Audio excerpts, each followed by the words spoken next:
Cuán firme cimiento se ha dado a la fe de Dios en su eterna palabra de amor. Con el propósito de compartir con usted todo el consejo de Dios, le presentamos A través de la Biblia, un análisis de la Biblia, libro por libro, que nos ayudará al crecimiento de la vida espiritual. Estos estudios fueron diseñados por el Dr. J. Vernon McGee, destacado maestro y expositor de la Biblia. Le invito a que nos acompañe en este fascinante recorrido de A través de la Biblia. Cuán firme cimiento la palabra de Dios. Con gran alegría nos encontramos otra vez para estudiar juntos la santa palabra de Dios. En la jornada de hoy le invito para que abra la Biblia en el libro de los Hechos, capítulo 17, y nuestro recorrido de hoy comienza en el versículo número 2. Avanzaremos hasta el verso 23. Hechos 17, 2 hasta el 23 inclusive. Le recuerdo que si tiene acceso a Internet, puede escucharnos en la siguiente dirección: escuchar.atravesdelabiblia.org, y lo puede hacer en cualquier lugar, en cualquier momento del día, cuando usted tenga accesibilidad a Internet. escuchar.atravesdelabiblia.org. Oremos. Nos encomendamos a ti, oh Dios, agradecidos, en el nombre de Jesús. Amén. Continuamos hoy estudiando el capítulo 17 de este libro de los Hechos que comenzamos en nuestro programa anterior. Y decíamos que tenemos aquí la continuación del segundo viaje misionero del apóstol Pablo. Estábamos dando algunos datos con respecto a las ciudades que se mencionan aquí en el primer versículo: Anfípolis, Apolonia y Tesalónica. Y decíamos, por ejemplo, que Anfípolis era también llamada 9 Caminos, y este nombre sugiere su importancia estratégica y comercial. Ahora, la mayoría de las ciudades se edifican sobre el modelo de un cuadro, pero esta ciudad había sido edificada como una casa redonda, y el muro alrededor de ella era también redondo. Anfípolis era una estación importante en la Vía Ignacia, un camino romano que era la vía pública prominente por aquella región. En este camino, el Esponto quedaba a unos 800 kilómetros de Dyrrachum, en el mar Adriático. Esta sería la carretera por la cual pasaba el ejército romano. Por esa ruta viajaban también los comerciantes. Y ahora vienen algunos misioneros que van de camino para Tesalónica. Ahora Apolonia es otro lugar, otro pueblo importante en esta misma Vía Ignacia. Tesalónica, por su parte, estaba situada a unos 61 kilómetros al oeste de Apolonia en la Vía Ignacia. Quedaba tierra adentro, pero era en realidad un puerto marítimo porque desde allí salían 3 ríos que desembocaban en el mar. Era una ciudad importante de aquel entonces, otra colonia romana. Casandro, un rey macedonio, la reedificó alrededor del año 315 a.C. y le dio el nombre de Tesalónica, en honor a la media hermana de Alejandro Magno. El nombre anterior de Tesalónica era Terme, debido a que había allí fuentes de aguas termales. Ahora, Casandro era uno de los generales de Alejandro, quien se hizo cargo del reinado de aquella región después de la muerte de Alejandro. Fue él quien le puso por nombre a la ciudad Tesalónica. Sin embargo, en los tiempos de Pablo, la ciudad ya era una colonia romana. Continuemos pues hoy leyendo los versículos 2 y 3 de este capítulo 17 de los Hechos.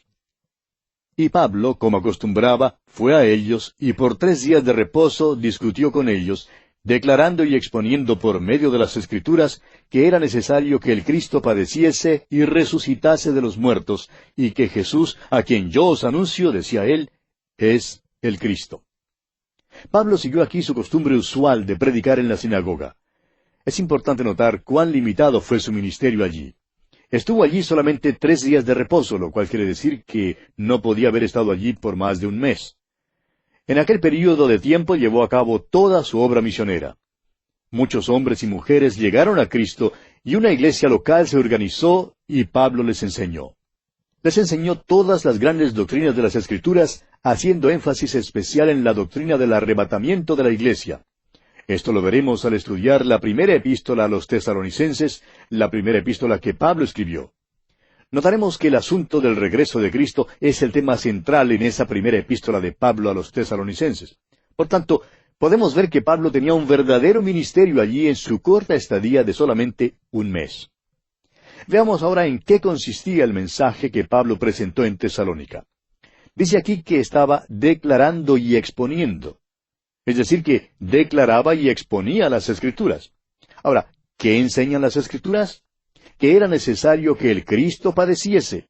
De modo que predicó la muerte de Jesucristo, mostrándoles que ésta era necesaria según se manifestó en el Antiguo Testamento. Luego les enseñaba que era necesario que Cristo resucitase de los muertos. Esto quiere decir que predicó la muerte y la resurrección de Cristo.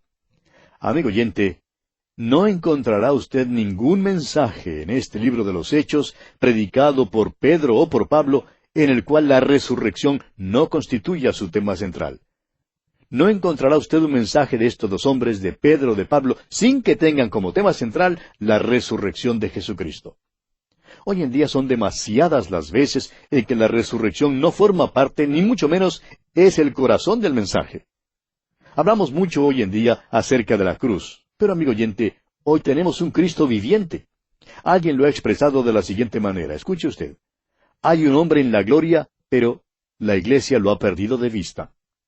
En este mismo momento, el Señor Jesucristo está a la diestra de Dios, y eso tiene mucha importancia. Es una cosa hablar en cuanto a la muerte histórica de Cristo que tuvo lugar hace unos 2000 años, y en cuanto a su resurrección en el tercer día. Pero la pregunta es, ¿qué relación tiene usted, amigo oyente, con la muerte y la resurrección del Señor Jesucristo? ¿Tiene algún significado para usted el hecho de que Cristo murió y resucitó? ¿Tiene usted relación hoy con ese Cristo viviente? Amigo oyente, ese es el verdadero cristianismo. Hermano en Cristo, cada domingo debe ser un día de resurrección. Recordemos que fue un primer día de la semana cuando Cristo resucitó de los muertos. Todo sermón debe hacer mención de la resurrección de Cristo en alguna parte. Es importante mencionar la resurrección de Cristo porque estamos hablando acerca del hombre en la gloria. Es importante hablar hoy en día acerca del hombre que hoy está en la gloria. Lamentablemente, el caso es que esta verdad no recibe el énfasis que merece. Si usted hojea cualquier libro de teología, descubrirá que todos tienen una larga sección en cuanto a la muerte de Cristo. Y es verdad que este tema tiene muchísima importancia, y damos gracias a Dios que le dedican tanto espacio a la muerte de Jesucristo. Pero la gran mayoría de estos libros solo tiene una sección breve, simplemente unas pocas hojas que tratan del tema de la resurrección. Y creemos que en esto han fracasado. Creemos que deben extenderse mucho más en cuanto a este tema de la resurrección de Jesucristo. El hecho es que la resurrección de Cristo fue la base de toda la predicación del Nuevo Testamento. Estamos dándole gran énfasis a esto porque lo consideramos sumamente importante. Bien, resumiendo, decimos entonces que Pablo estaba en Tesalónica 3 días de reposo y que la resurrección de Cristo fue su mensaje. Ahora, fíjese usted cómo lo recibieron aquí en el versículo 4 de este capítulo 17 de los Hechos. Y algunos de ellos creyeron y se juntaron con Pablo y con Silas, y de los griegos piadosos, gran número, y mujeres nobles, no pocas. Algunos creyeron. Eso siempre pasa cuando la palabra de Dios se proclama. Algunos creen. Y sabe usted de una cosa, esto implica que hay otros que no creen. La minoría cree, mientras que la mayoría no cree. Ahora, cuando el doctor Lucas dice, y mujeres nobles, no pocas, quiere decir que un gran número de ellas vinieron al Señor. ¡Cuán maravilloso es eso, amigo oyente! Continuemos con el versículo 5 de este capítulo 17 de los Hechos. Entonces los judíos que no creían, teniendo celos, tomaron consigo a algunos ociosos, hombres malos, y juntando una turba, alborotaron la ciudad, y asaltando la casa de Jasón, procuraban sacarlos al pueblo. Lamentablemente tenemos algunos hombres malos aún en nuestras iglesias hoy en día. Pero no hallándolos, continúa aquí el versículo 6, pero no hallándolos, trajeron a Jasón y algunos hermanos ante las autoridades de la ciudad, gritando, «Estos que trastornan el mundo entero también han venido acá». Ahora, ¿no cree usted que estas palabras son un mero gesto oratorio o una hipérbole? Es decir, una exageración. Cuando ellos dijeron que estos hombres trastornaban el mundo entero, eso es exactamente lo que querían decir. ¿Sabía usted que cuando el cristianismo penetró en aquel viejo imperio romano, causó una verdadera revolución? Produjo un gran efecto. Es lástima que no podamos tener una revolución de este tipo y volvernos al Señor Jesucristo y a la palabra de Dios hoy. Nuestro mundo está lleno de hipocresía. Nos creemos hombres y mujeres cristianos. Decimos que nuestros líderes son cristianos, que nuestros políticos son cristianos, que todos somos cristianos. Amigo oyente, estamos viviendo en una de las épocas más paganas que este mundo jamás haya conocido. El cristianismo de hoy en día, por la mayor parte, es solo un fingimiento. Tenemos que reconocer que es necesario volver a la palabra de Dios y al Cristo viviente. ¿Cuán importante es eso, amigo oyente? Continuemos ahora con los versículos 7 al 9 de este capítulo 17 de los Hechos. A los cuales Jasón ha recibido, y todos estos contravienen los decretos de César, diciendo que hay otro rey, Jesús, y alborotan al pueblo y a las autoridades de la ciudad, oyendo estas cosas. Pero obtenida fianza de Jasón y de los demás, los soltaron. Ahora recuerde que esta ciudad era una colonia romana. Rendía homenaje a César. Y vemos que una vez que reciben una fianza de Jasón y de los demás, les dejan irse. Continuemos ahora con el versículo 10, y de aquí en adelante tenemos ahora el ministerio de Pablo en Berea. Leamos el versículo 10 de este capítulo 17 de los Hechos. Inmediatamente, los hermanos enviaron de noche a Pablo y a Silas hasta Berea, y ellos, habiendo llegado, entraron en la sinagoga de los judíos.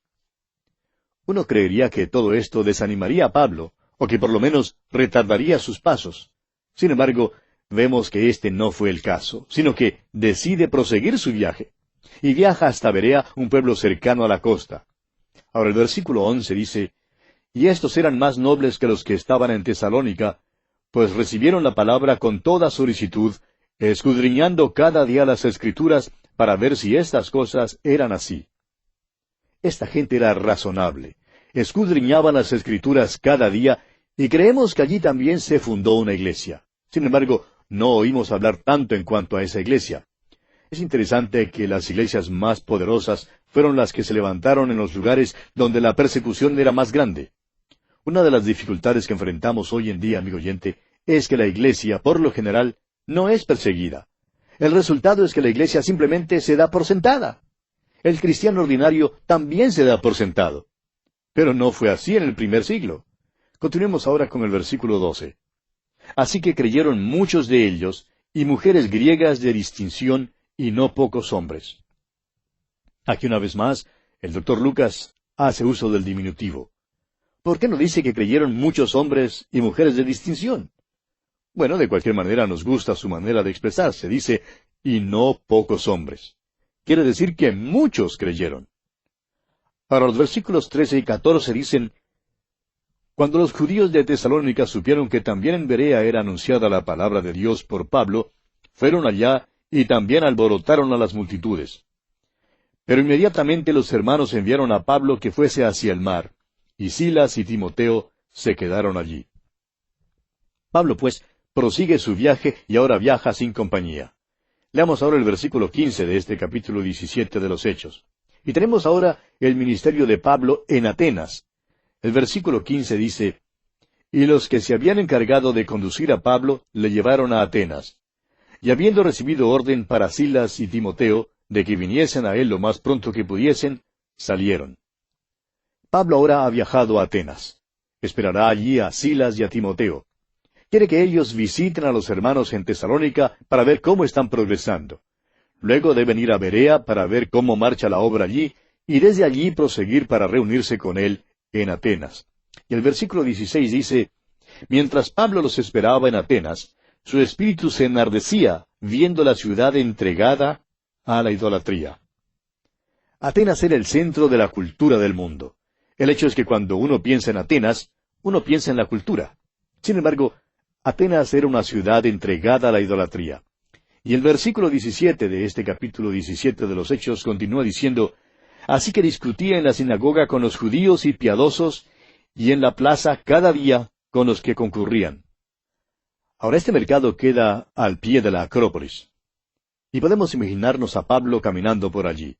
Usted recordará que Pablo hacía tiendas para ganarse la vida, y creemos que él muy bien podría haber vendido algunas tiendas mientras caminaba por allí. Y mientras vendía sus tiendas, pues hablaba del Señor Jesucristo. Continuemos con el versículo 18. Y algunos filósofos de los epicúreos y de los estoicos disputaban con él, y unos decían, ¿qué querrá decir este palabrero? Y otros, parece que es predicador de nuevos dioses, porque les predicaba el Evangelio de Jesús y de la resurrección. La filosofía de los epicúreos era más o menos hedonista. Los estoicos, en cambio, era un grupo que creía en la circunspección y la moderación. Los epicúreos creían que uno no debía restringirse. Creían que de esta manera uno podría vencer la carne. Creían que uno debía darle al cuerpo todo lo que quería tener. Según esta filosofía, si uno quería licor, pues que tomara todo lo que pudiera aguantar. Ahora, en cuanto al sexo, amigo oyente, créanos que los epicúreos podrían participar plenamente en lo que llaman la nueva moralidad. La llaman nueva, pero como usted ve, en realidad no era nada nuevo para los epicúreos. Ahora, por contraste, los estoicos creían que se debía ejercer dominio total sobre el cuerpo. Pues bien, vemos aquí al pueblo griego que viene para oír lo que Pablo tiene que decir. Pablo ha estado hablando mucho y por eso lo llaman palabrero. Ahora, su tema es algo nuevo para ellos. Consideran el nombre de Jesús y la idea de la resurrección como nuevos dioses. Hay muchos hoy en día que dicen que Pablo tomó muchas de sus ideas del platonismo. Dicen que Pablo en realidad no creía en la resurrección corporal, sino en la idea platónica de una resurrección espiritual, según la cual el pensamiento y las obras de un individuo afectan la sociedad y que esta influencia que prosigue es la vida después de la muerte. Uno todavía escucha esta clase de cosas hoy en día. El liberalismo teológico, amigo oyente, no es nada nuevo. No es sino un resurgimiento de aquella vieja filosofía griega. Pero notemos aquí que cuando los griegos, que conocían la filosofía griega, oyeron hablar a Pablo, dijeron que estaba enseñando algo nuevo y extraño. Ahora, lo que Pablo les enseñaba era demasiado profundo para ellos. Continuemos con el versículo 19 de este capítulo 17 de los Hechos. Y tomándole, le trajeron al Areópago, diciendo, ¿podremos saber qué es esta nueva enseñanza de que hablas? El Areópago es una formación de roca muy peculiar que queda al pie de la Acrópolis. Allí en la parte alta de la Acrópolis estaba el Partenón y los otros edificios que tenían relación con aquel gran centro religioso y cultural griego. Francamente, este era un ambiente muy bello, con edificios hermosos y estatuas hermosas. Es un lugar muy interesante para visitar aún hoy en día. Sin embargo, debemos recordar que a pesar de su belleza, toda la ciudad estaba entregada a la idolatría. Sería muy bueno si pudiéramos ir al Areópago para estudiar este sermón, pero tememos que ahora eso no nos sea posible. Estamos seguros que todos los creyentes en Cristo que visitan el Areópago hoy en día leen el sermón de Pablo cuando están allí. Por lo menos creemos que sería bueno leerlo. Pues bien, los griegos le dicen a Pablo que quieren saber más acerca de esta nueva doctrina. En otras palabras, podríamos decir que ellos, según el dicho popular, no entendieron ni jota. Estaban en peores circunstancias que los gálatas, los filipenses y los tesalonicenses. Sin embargo, se creían unos grandes sabios. Las personas de este parecer son las más difíciles de alcanzar con la palabra de Dios y con el Evangelio. Y así sucede también con los que no son verdaderos creyentes, pero que sin embargo son miembros de alguna iglesia. Creen que el Evangelio es algo bueno para el hombre que se halla en la parte más baja de la ciudad. Creen que sus amigos son los que deben escuchar las enseñanzas de la palabra de Dios. Algunos miembros de iglesias pueden ser muy malos y pecaminosos. Sin embargo, nunca se dan cuenta del hecho de que ellos mismos necesitan el Evangelio. Parece que no se dan cuenta que en verdad necesitan un Salvador, no solo para salvarles del pecado, sino también para salvarles en su vivir diario, a fin de que sus vidas valgan algo para Dios. Continúan ahora los atenienses hablando aquí con Pablo, Y le dicen en los versículos 20 y 21, «Pues traes a nuestros oídos cosas extrañas. Queremos pues saber qué quiere decir eso. Porque todos los atenienses y los extranjeros residentes allí en ninguna otra cosa se interesaban sino en decir o en oír algo nuevo». Creemos que esta gente que estaba en Atenas era bastante ociosa. No trabajaban, no hacían nada, simplemente hablaban. Hablaban de las nuevas teorías y de las nuevas ideas. Parece que la familia humana alcanza muy fácilmente ese grado de sofisticación. Creen que saben algo cuando en realidad no saben nada. No saben el hecho más importante en todo el universo. Hay quienes dicen que Pablo fracasó en el Areópago, pero no estamos completamente de acuerdo con tal suposición, amigo oyente. No creemos que Pablo tuviera tal falta de éxito en Atenas. Es más, creemos que este fue uno de los más grandes mensajes que Pablo jamás predicara. Continuemos con el versículo 22 de este capítulo 17 de los Hechos.